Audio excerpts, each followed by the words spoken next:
Hello, Serge here from the back porch. I recently did a daily on a question involving forward shaft lean, and that's where the hands are getting to the ball before impact if we want to hit good golf shots. But too much is going to cause a problem.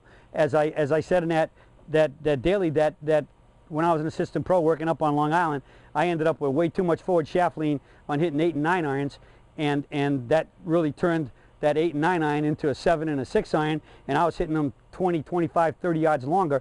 And in fact, I was so long, the guys used to call me King Kong with those clubs. And so, but it spurred on some other comments. And one of them is this. Robert F. responded to Pat G's question there about the forward shaft lean, and he brings up a really good point that I really need to address here. He said, take any club other than your putter and sol it on a table. You'll notice that the shaft leans forward of the club face. This is the way the club is designed to sit at address. If you set up with the club properly soled, the grip of the club, and grip the club so that your left wrist is in its most flat position, you should find that the butt end of the grip is pointed at your left hip pocket, assuming you're playing right-handed. In the swing, you return the club to that position. The shaft lean is a natural part of it. And as I said, the club gets through impact in faster than the snap of a finger. Flipping the hands through impact means that you have released the arms prematurely, either by rotating your arms prior to impact, casting the club for the top, or inactively resisting with your cock. You flex your wrist toward the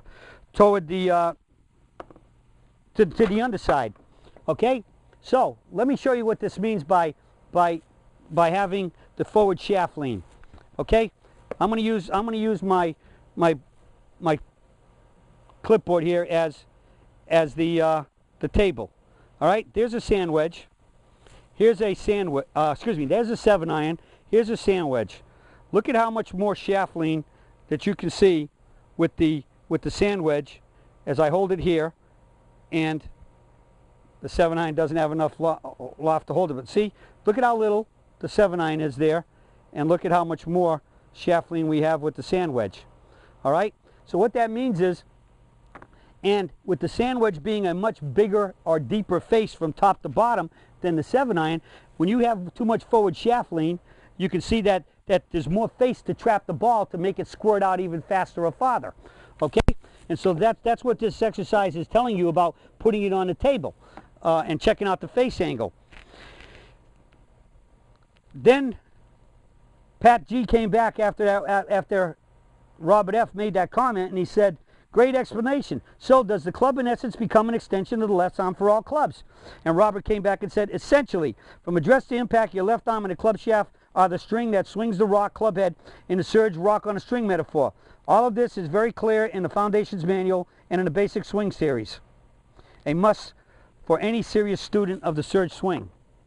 When we get up to the top and we transition, we have this angle that we're trying to maintain all the way through, and that angle comes, and the hands get to the impact first, saying the ball is right on this left aiming arrow here, and the hand gets here first. But in that New York second, releases the arm, finishing the rotation to square up, where it always squares up at 6 o'clock, perpendicular to the ground, perpendicular to the torso when you're standing up dead square, and consequently it'll be perpendicular to the aiming line coming right out of your palm.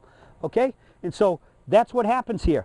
We come down, we're holding that angle, and we get there. But if we hold this angle and we keep holding it where we're really not releasing, we're starting to straighten our right arm and turn the right arm into close to being the string.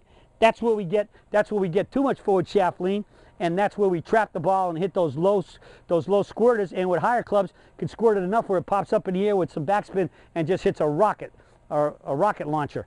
All right, so we want just the right amount of forward shaft lean, and yes, it does mean that the left arm and shaft is the string, and it gets there. So the hands get there, and it's rotation into impact, and then into the forward catches mid toe up and up the tree. So it is not wrist cock, it is not wrist hinging, it is not snapping your wrist at impact to hit a golf ball. It's your whole arm rotating to that point where the hand gets there first, and in a blink of an eye, a New York second, whatever you want to call it, a nanosecond, that club is there, passing the hands into the forward mid toe up and up the tree. All right, so hopefully again this is a good explanation with the shaft lean. As you saw, there's a lot more lean forward with the wedge of the 7-iron, and naturally the 7-iron is more than a 6.54 all the way up until it's almost straight in line when you get to your drivers. All right, so hopefully we cleared up these things and you have a better understanding again of release the impact and follow through into the catcher's mitt, toe up and up the tree, so you can all hit better shots and shoot those lower scores. That's it for the Surge for today, and I'll be talking to y'all again soon. Thanks, Don.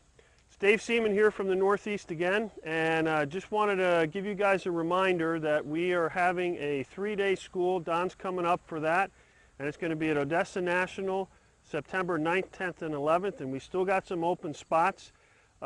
Really a good opportunity for you guys in the Northeast to take advantage of Don coming up, so give us a call. The best way to get, if you have some interest, the best way to get in touch with us is get in touch with Debbie Bragg at the main office, and her number is 864-285-0318. And I hope you guys are doing well. I've really enjoyed helping you guys out with the videos this year, and we'd love to see you at the school. So give us a holler. Take care.